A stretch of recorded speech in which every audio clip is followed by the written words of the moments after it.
everybody, and today is going to be a kitchen basic, and we're going to cover off. I know I've done some coffee tutorials, just a drip brew and a French press, but today I'm going to kind of get back to my roots and show you how to make a nice pot of Italian coffee in a Moka pot.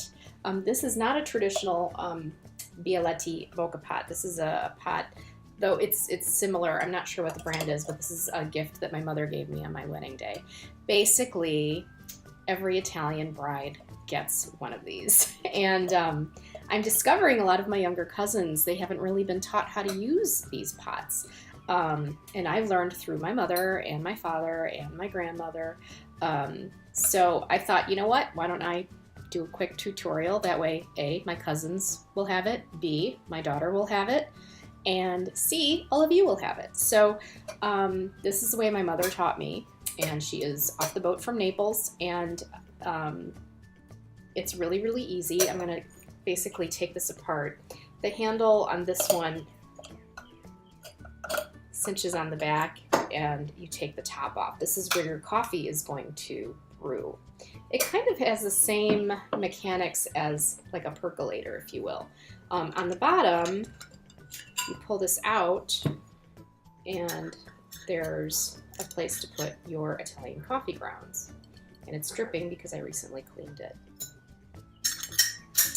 And then this is where you would put water. Now there's some debate online that hot water near boiling water versus cold water. I have to be brutally honest, my parents just put normal tap water. Cold, warm, doesn't matter. Now, the philosophy online is that the hotter you can make this, the quicker this brews, and then you don't have that burnt flavor. The longer you cook your coffee, you're going to get that burnt taste.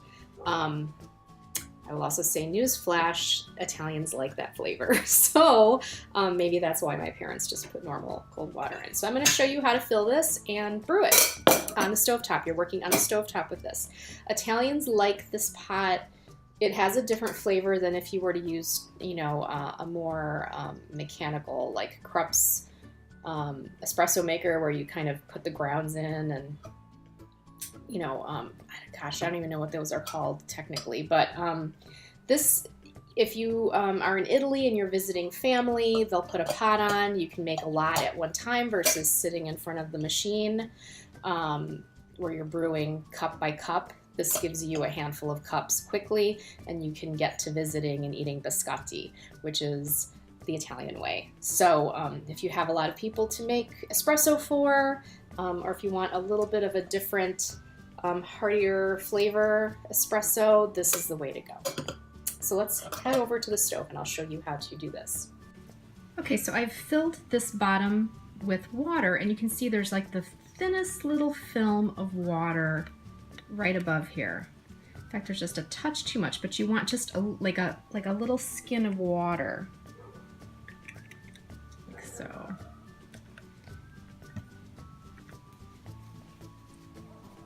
And now we're going to fill this with espresso beans.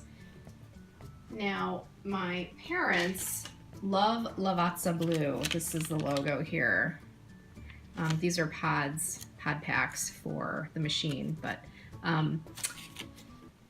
Italian families get really loyal and ferociously so about coffee beans. And there's lots of brands out there. Like I said, my parents are totally devoted to Lavazza Blue. There's also Illy out there.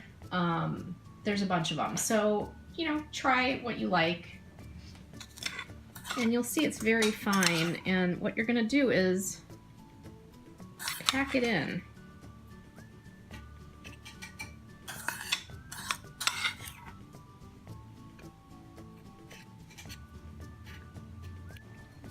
Now, as I'm putting it in, I'm tapping gently, flat.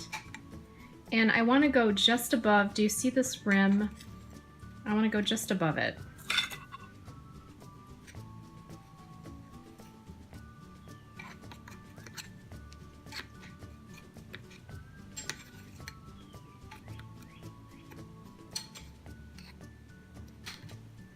Like so.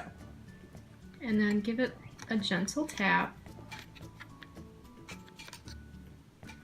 because you're packing it. Now you're going to put the top on.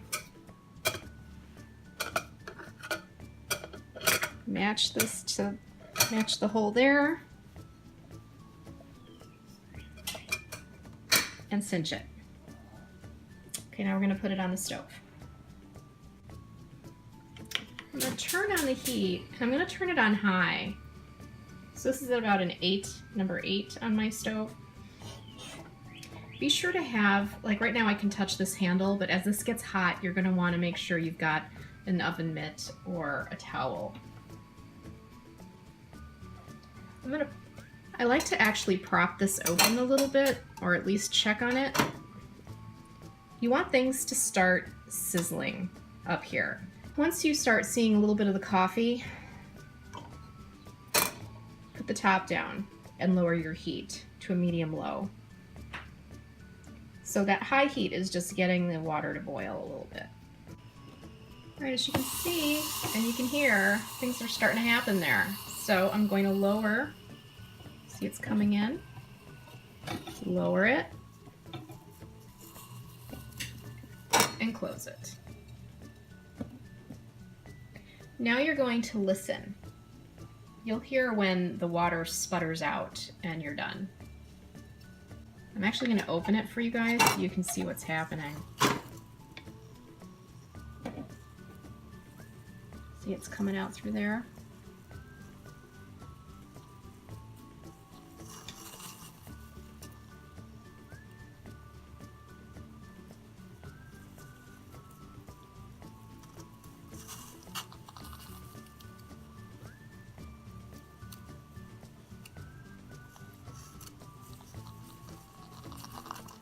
And you can see I've got the flame lowered.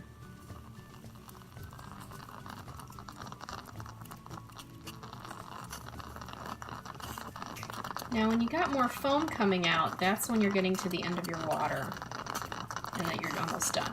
So do you hear, if this was closed, you would hear that sizzling and that bubbling. That's what you're going to be listening for. And that's what's going to tell you. See, there you go, it's all sputtered out. So you're going to be listening for that sputtering. At that point then, I turn off the heat. And I get my demi-tasse cups going. So in the art of espresso, the espresso cup and the demi-tasse spoon is very, very important. Now, if you're just going to visit family, you just serve the espresso in one of these cups. You have sugar nearby. Sometimes for a more formal dinner, you can do a little twist of lemon, and the lemon gets thrown in there. You offer sambuca with it, and you get a splash of sambuca in your espresso. And usually a little amaretti or a little biscotti to go with it. But if you're ever at a thrift store, I mean, these can get really fun and decorative, and they're very, very small comparatively. A lot of people donate them to the Goodwill because they don't really know what to do with them. So if you can score some fun ones, these were given to me by my mother again on my wedding day. But that's how you serve espresso. I turned off the heat at the sputtering, but you can hear that this is still going. But by turning off the heat, you're going to prevent too much burning. And now I'm going to take it to the table. So we have our demi-tasse. We're going to pour, and that's about as much as you do when you're serving. You don't really fill it up all the way.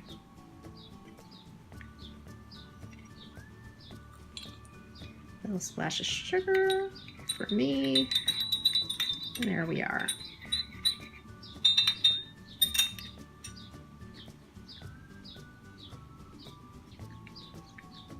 And that is how you make cafe mocha a la cafetiera. Also, that's what my mother says. There you go. So I hope you enjoyed this kitchen basic. I hope my Italian cousins will also appreciate my kitchen basics. And go enjoy a nice cup of espresso on this wonderful spring day. Thanks for joining me, and please subscribe to my channel, and you'll get caught up on any kitchen basic or my fun, more lengthy projects on Fridays with Flora. I flip-flop every Friday. So thanks for joining me. Have a great Friday. Bye.